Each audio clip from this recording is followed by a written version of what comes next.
Hi everyone, welcome to this Procreate demo. So to create a file, you go up into this corner here, you tap the plus button, and it's going to ask you what size canvas you want to be using.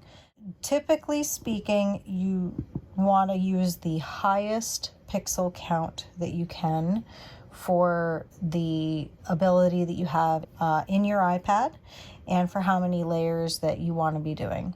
What I mean is that if you want to be able to print something at, say, poster size, then your pixel count needs to be very high, like 4,000, 5,000 pixels wide.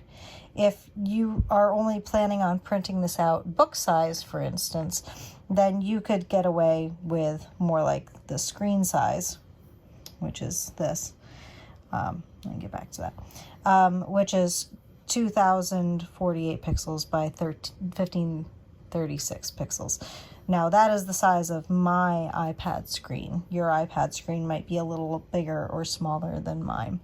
But if you go into here and let's say that you had a particular size that you wanted to be doing, you can go into here and you could create a custom sized piece.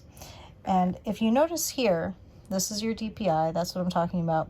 DPI is dots per inch, and it's an indicator of how fine the detailing and the pixels are in your piece.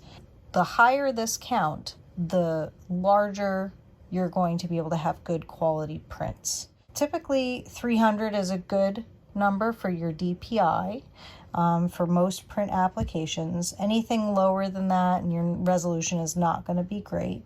For here, this is default at 1,000 by 1,000.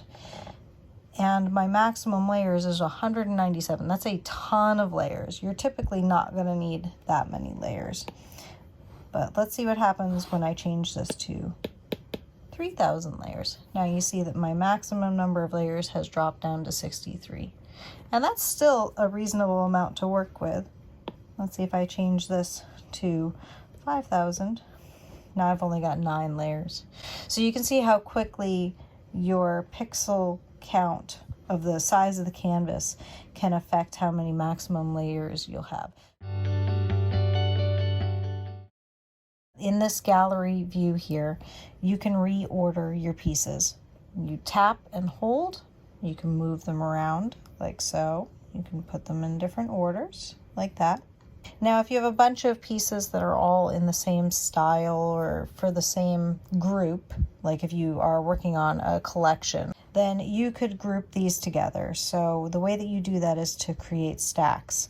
There are 2 ways to create stacks. One is that you drag it, hold, and then drop on top of another one. You see there that now we have a stack. So you can go in here, you can see them together. If you wanted to undo that, the way that you get an artwork out of a stack is that you click, hold, drag into the corner, and then just drop it back into the gallery view again. The other way that you can do stacking or grouping is you hit this select button right up here. You tap select, let's say these 3, and now you could stack them like so.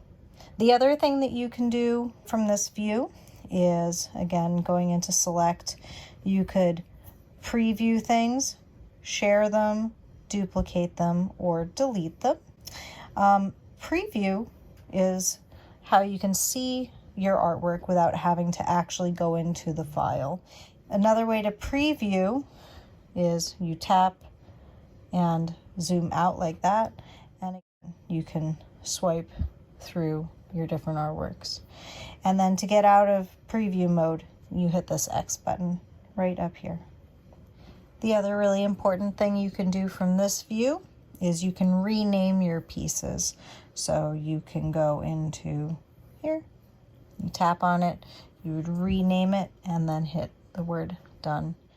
Some other things you can do from this view are to import, which would be importing a file. So if you tap on that, it'll take you to your files. And also you can import photos from this view. So you go to photos and then, select a thing, and then it would import it. So the one thing to keep in mind is when you drag things in from this is that the size of the artwork is going to be limited to the photo that you dragged in. So for that reason, I actually prefer to drag photos into a file that you create. So we'll get into creating a new file and I'll show you how to bring photos in. The way that I like to think of layers is as if they are sheets of mylar or maybe stained glass, and when they're layered atop one another, the order of the layers and the way that they interact with one another will affect your final image and how it appears in your piece.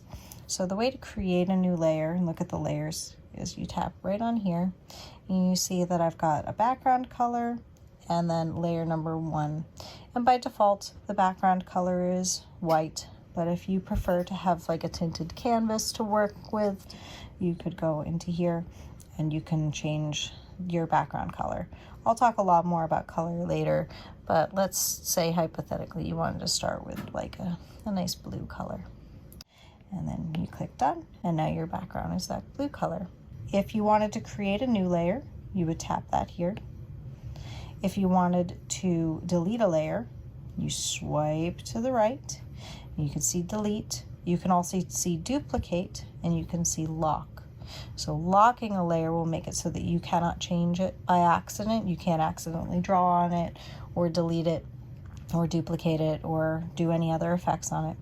Duplicate will copy it for you as long as you have room. Remember your maximum number of layers depending on your pixel counts. And then deleting is kind of self-explanatory. So if I delete that, then it just goes away. From here, you can rename this layer. So I could rename it by tapping on it. I'll just call it first for now. And while I'm in here, you can see that you can select a section, you can copy a layer, you can fill a layer. Filling a layer fills it with whatever color is right up in there. I just hit undo. We'll come back to that in a moment. You can clear a layer, whatever you got drawn on it, and the other things we'll come back to those a little later, or perhaps in a second lesson. So let's say, for instance, that we draw with a dark color. We just kind of do this. And this is on layer 1. So you see that this is blue, which means that it is the layer that we're working with. And then I create another layer, and now I'm on this layer. I'll just leave the name as is. And I pick up that color, and maybe I pick up a different type of brush, and I draw that over top. Okay. So now you see that they're interacting with each other as so. The other thing you can do with layers is that you can reorder the layers. You remember I was saying that they're like sheets of mylar or stained glass, and the order of how they lie atop each other is important. So if I drag this, I hold it and I drag it below, you see that the way that the layers engage with one another changes. And if you go into here, remember I was saying that everything in here can affect it. When you slide through these, you'll see that the way that the layers interact with one another can change pretty dramatically. But for now, we'll go back into normal mode. Okay, you can tap this right here to turn a layer on or off. So right now it's off, and now it's on. And again, if you go into tap N, you can change the opacity. So you see that fades away, and now it comes back. So now let's talk a little bit about brushes. So I'm going to hide these 2 layers. We'll come back to them later, and just make a new one for a clean slate. With brushes, go right up in here, and you'll see that in all of these different areas, you've got all these presets. These came with the program, which is pretty fantastic. And some of them do things that we're more familiar with, like charcoals, and some of them do things that we're not familiar with, like abstract. So And with all of these brushes, regardless of what you choose, you've got a couple of constants. This slider determines the size of your brush or your implement, and this determines the opacity. So this is darker, this is lighter, this is larger, this is smaller. This is your undo button, okay? Let's say that we're gonna draw in, we'll come back to the color picker in a moment, don't worry. Let's say we're gonna draw in charcoal, compressed 6B for a moment. Let's add this layer and draw on that. So you draw like this, and you see that with the angle of my pencil will change the effect of the brush. You see more vertical, it's thinner, more horizontal, it's wider, and the harder you push, the darker it gets. Not all brushes are going to interact the same way, but they're all a similar kind of feel. If I wanted to undo some of these, I tap with 2 fingers, they go away. If I wanted to redo something, I tap with 3 fingers, and then it comes back. If I wanted to undo a lot of things all at one time, I tap with 2, and then I hold, and they all go back. I tap with 3, and it all goes forward. So let me add another little demo layer here. And let's go into something that we're a little less familiar with, like into abstracts. The Opticon bubbles here. We'll change the color up a little bit. And so you can see these bubbles are coming up at that size. When I make my slider bigger, they come up much bigger. I can make them less opaque. You can barely see them, more opaque, and you really can't see anything else. So let's do a little test with brush. And right now I'm in the gouache setting, you know, black ink. And so again, like the harder that I push and the wider my angle of approach, the wider my brush. And you can see that as I go over, it gets more and more opaque. So now if I wanted to smudge, and smudge is nice for transitions and for blending. If I hold this down, it says smudge with current brush, so it'll pick up the same options, and so I'll be able to kind of, you know, move this around in the same style as what I was already painting with. And the same thing with erase. You can erase with, you see it's erasing in a gouache style as well.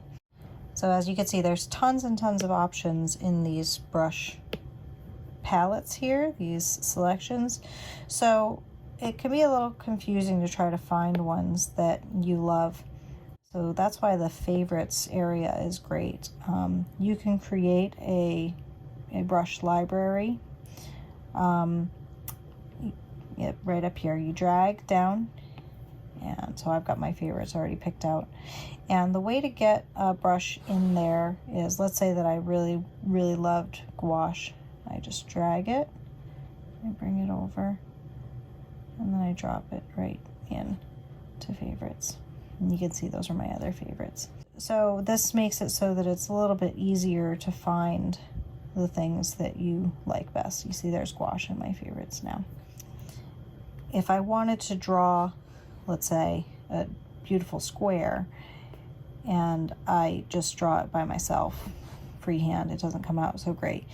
Well, there are other tools for making perfect squares, but if you wanted it to have like an artistic feel to it, you could draw and hold, and the program will correct it for you.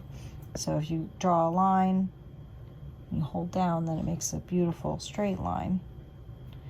If you don't pick up your pencil, you can swivel it from that anchor point. So you could potentially do vanishing points, or, you know, you can, I'm sure you can think of a million applications, you know, right off the top of your head. You know, there's a spiral staircase happening right there. And it'll do this for any shape. So if you wanted to, like, make a star,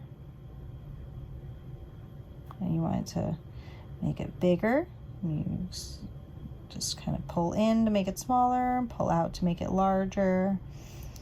If you're tracing an emblem, for instance, and you were close but not quite, this is a really nice way to clean up your lines. So now that I've got these shapes, I could color them in a little bit. If you wanted to zoom in on something so you can get a much more detailed look at it, you pinch out and you can pinch in to zoom out to get a better view of what it looks like from a distance. If you're looking at a thumbnail, for instance.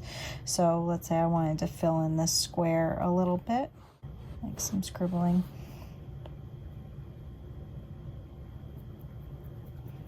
Just kind of color this in a bit. Now there are ways to fill this, we'll talk about that more in a minute, but really quick, if you go into the layer section, and remember this is how you rename, there's another really cool thing in here called Alpha Lock. Now Alpha Lock will make it so that you can only interact with the areas that you've already drawn on in that area.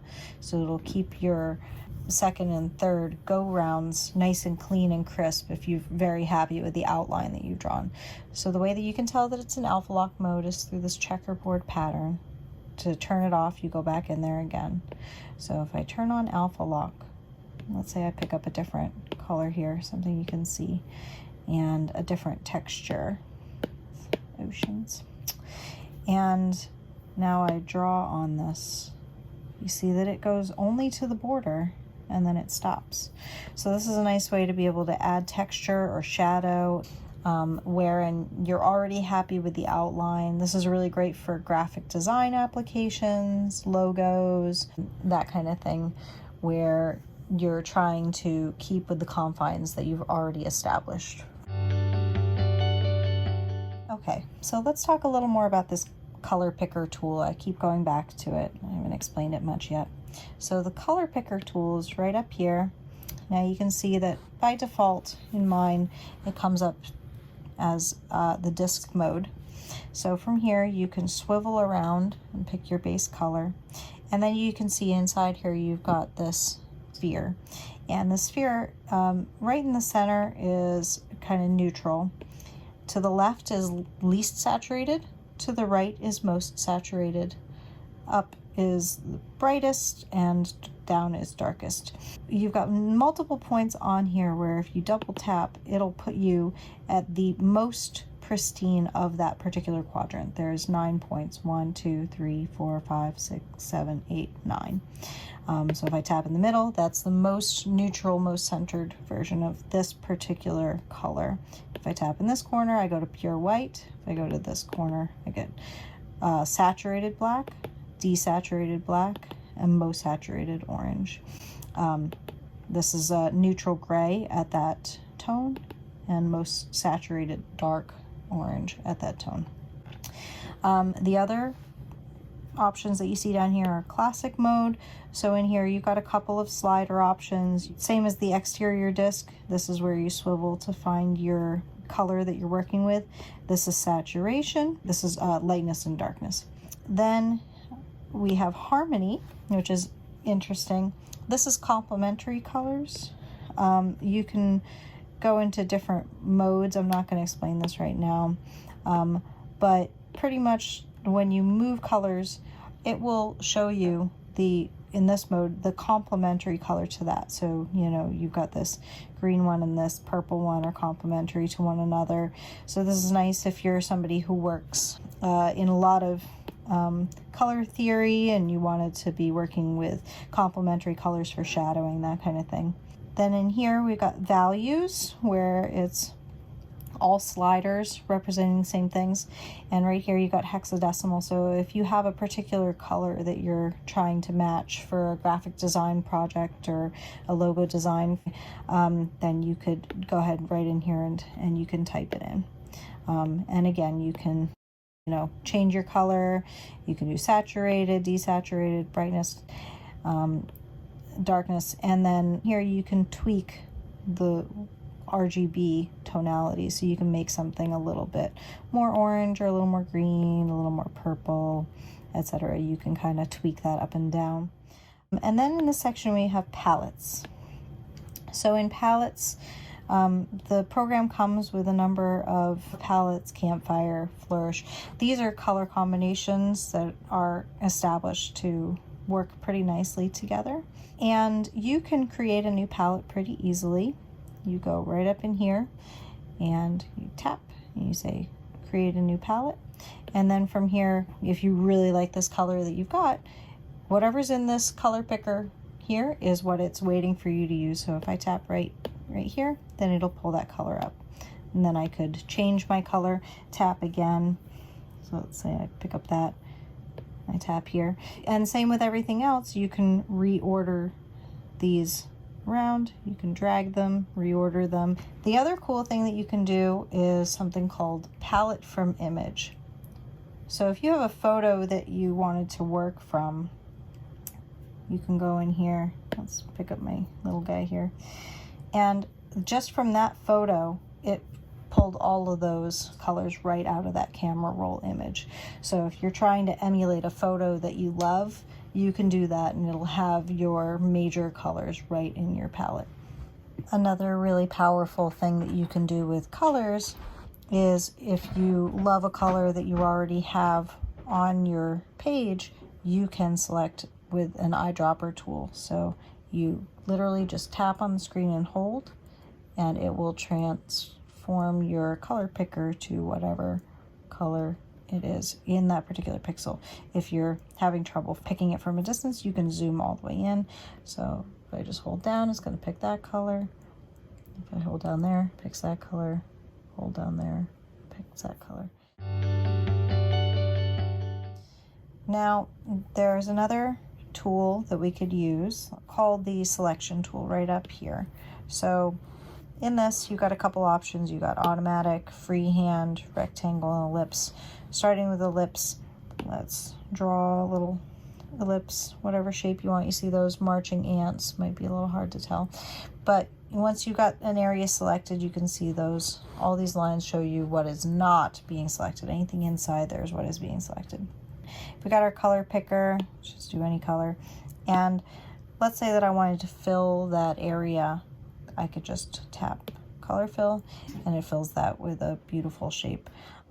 Draw a rectangle, same idea. And since color fill is highlighted, it's doing that. I can undo that.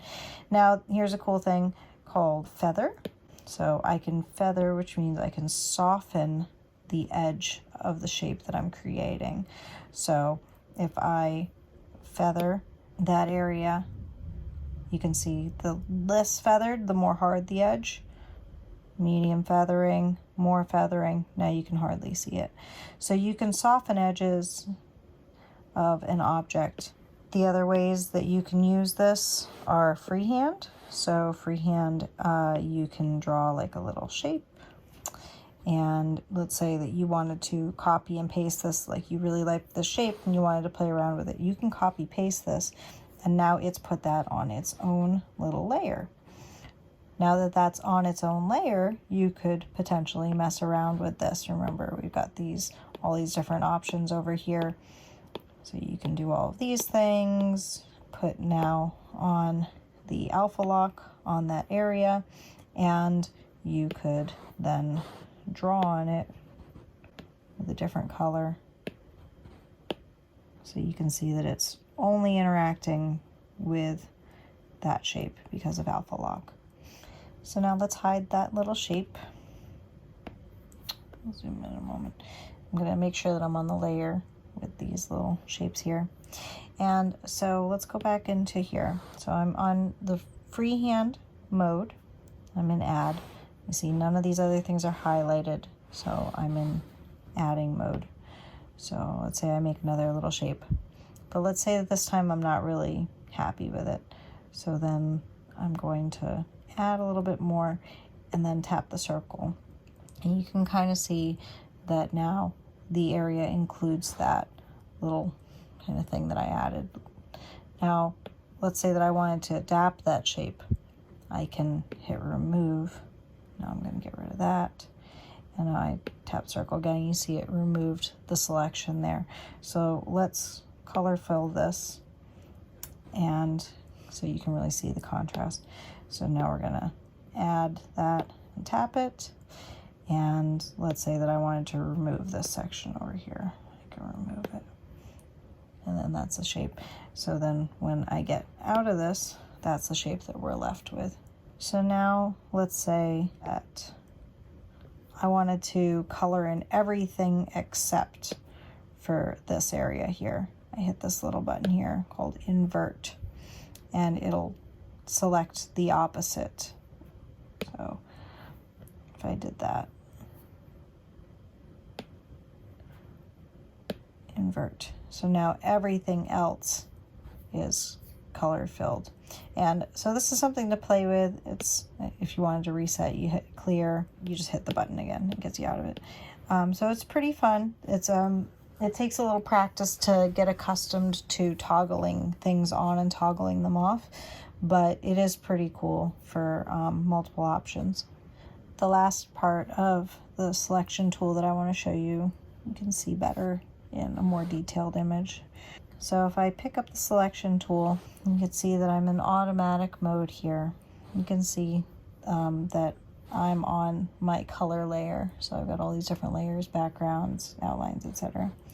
And now if I go to the selection tool and I tap on here, you can see that as I'm sliding my hand to the right, you see that it's selecting more and more because my threshold up here is getting higher. Now my threshold means that at the lowest end, it will only select items that are exactly that color and touching it. And then as you get a little further up the threshold, the tolerance grows. And so you can select things that are brighter and darker and outside of that exact color until eventually you could potentially get all the way up to 100% threshold, and so it's everything on that layer. And then what you could do is you could color fill that with something if you really wanted to.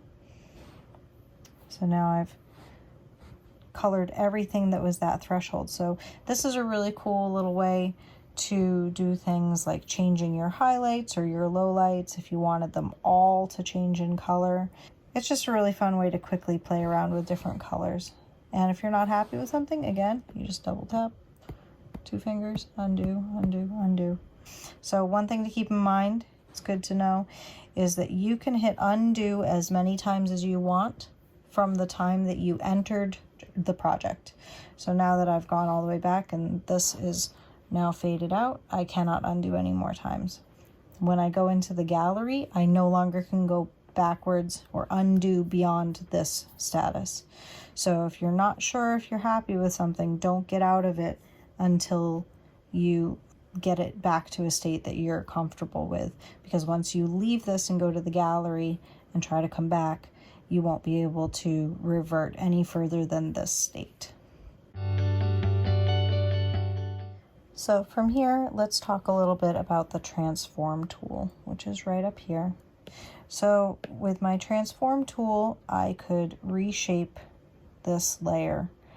In freeform, you can see that it's able to warp in any direction. Reset puts it back. Uniform is going to pull it, and it's going to maintain that aspect ratio. So it's just getting larger and smaller, but it's staying true to proportions. Distort is where you are able to create perspective in something. So you can see that it's getting larger or smaller in one dimension or another. And warp kind of acts like a piece of paper or like a cloth. So you can warp something onto itself. You can like move things around, like warp and weave of a fabric. One thing to keep in mind when you are transforming things is that if it goes off the canvas, so let me zoom out so you can see this. So if this goes off the canvas and I get out of this and then I go back into it, that information that has just gone off of the canvas has been cropped. Just be aware that you should stay within the confines of your canvas so as to not lose any information to cropping during your process. In this instance, I've got multiple layers that create my octopus here. So in order to select multiple layers, let's go over to the layer section. And now what I'm going to do is I'm going to, you see that I dragged to the left. I've got one picked up. I can drag to deselect. So I drag, now it's selected, that's selected, that's selected, that's selected, and that's selected. So you can select as many as you want.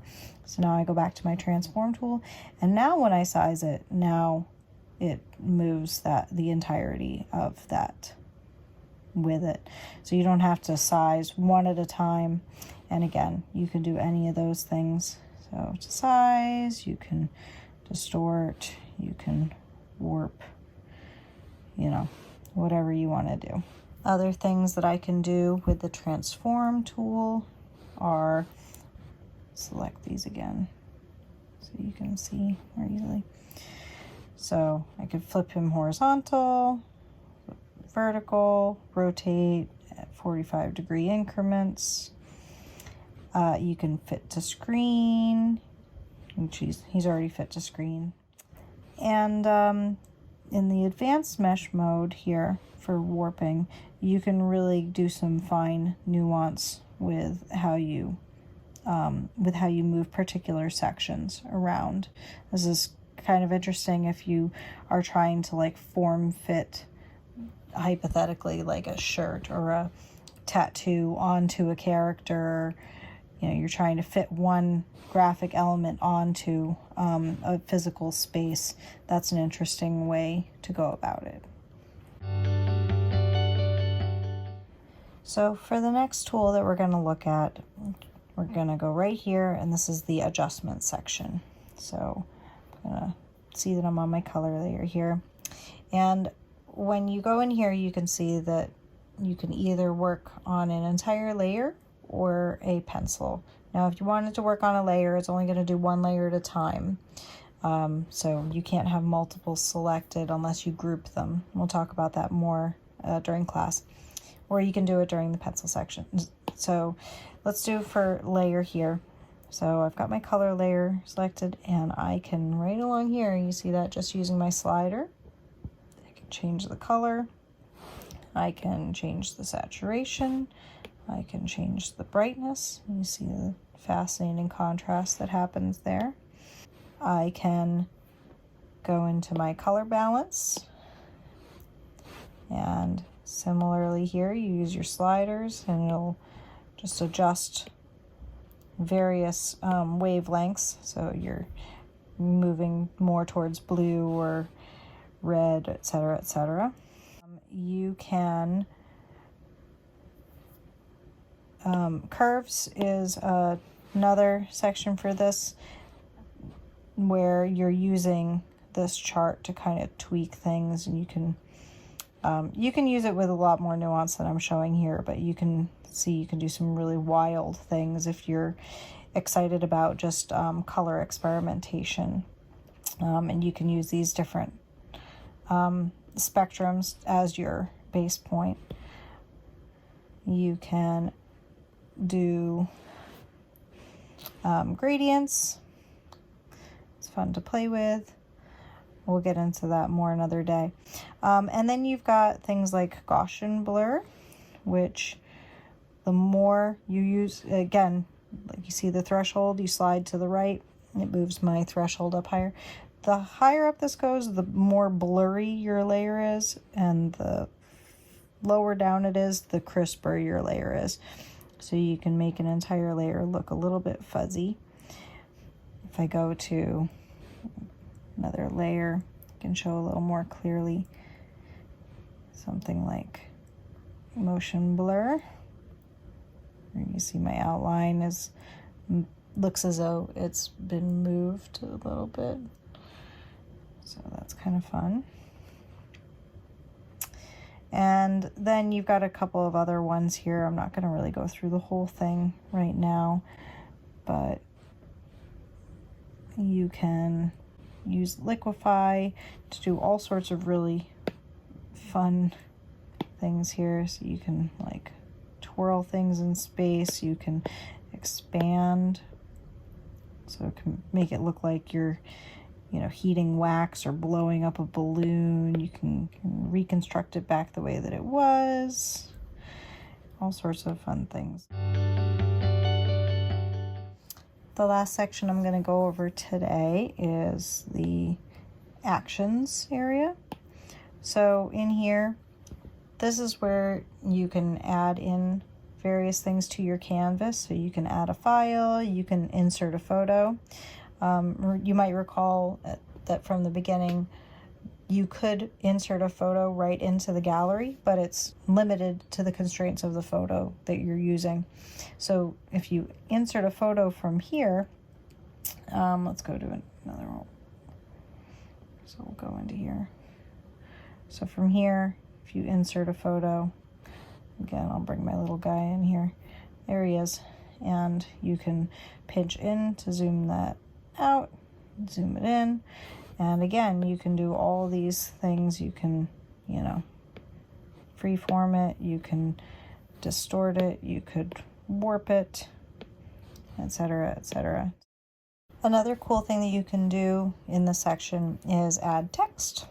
So when you add text, it's going to pick up whatever color you have in the corner here. So remember that you can use the eyedropper tool to select a color from your image. So let's say that we wanted to pick up a color from the shoe here.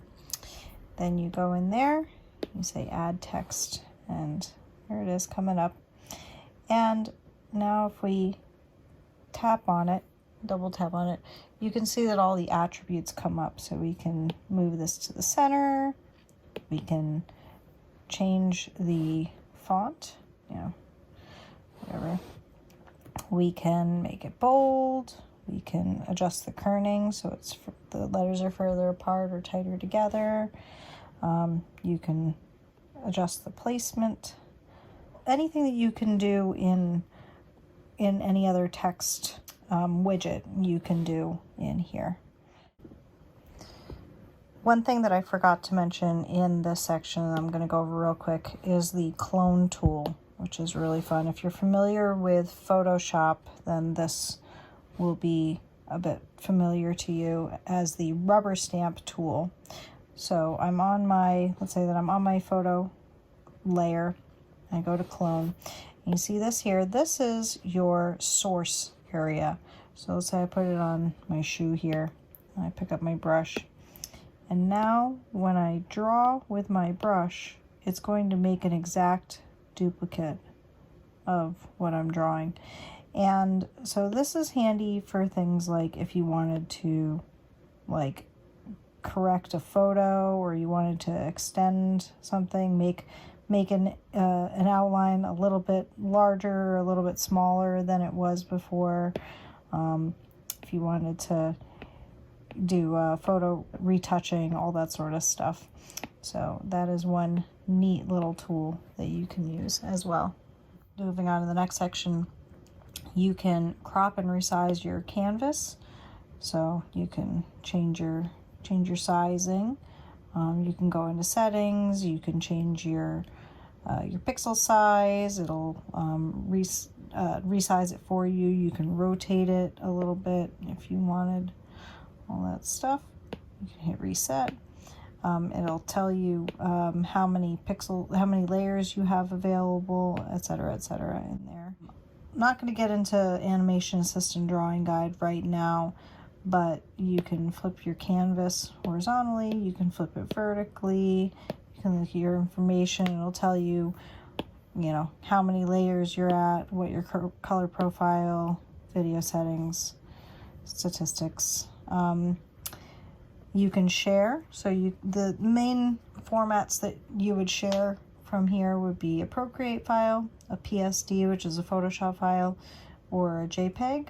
Occasionally you might send it as a PDF too. PNGs and TIFFs are more for high quality printing, but if you're just sharing on social media, it's going to pretty much be a JPEG or occasionally a PDF. You could also share just layers, but that's getting a little bit more complex. And then in video, this is kind of cool. You've got your time-lapse replay and your time-lapse recording. Now, if this is toggled on, like I have it here, you can go into time-lapse replay and it'll show you everything that you've already done. So this is pretty much everything that we've been talking about, and it'll just replay it back for you. You can export that video if you wanted. So you go into that and you can choose either full length or a truncated 30 seconds. And so if I were to say full length, and then it'll ask you where you want to send it. So I would just say video, and then you can export it later. So that's a pretty fun little thing. You can also go into preferences. So you can do light or dark, viewable interface. You can change, I have the interface on the left hand side because I'm right-handed, but if you're a left-handed person, you might want to switch it to over here for ease of use. Third-party stylus would be if you don't have an Apple Pencil, if you've got a Wacom or something else. You can edit your pressure curve so that if you are somebody who has a very gentle touch or a very firm touch, you can adjust this curve so that your drawing style is more comfortable when you draw. Gesture controls, this is a ton of things that you can toggle to personalize this program. I'm not going to get into this right now, but it's here. And we can talk about that more in class. And the last section here is help. So there's actually a Procreate handbook and Learn to Procreate.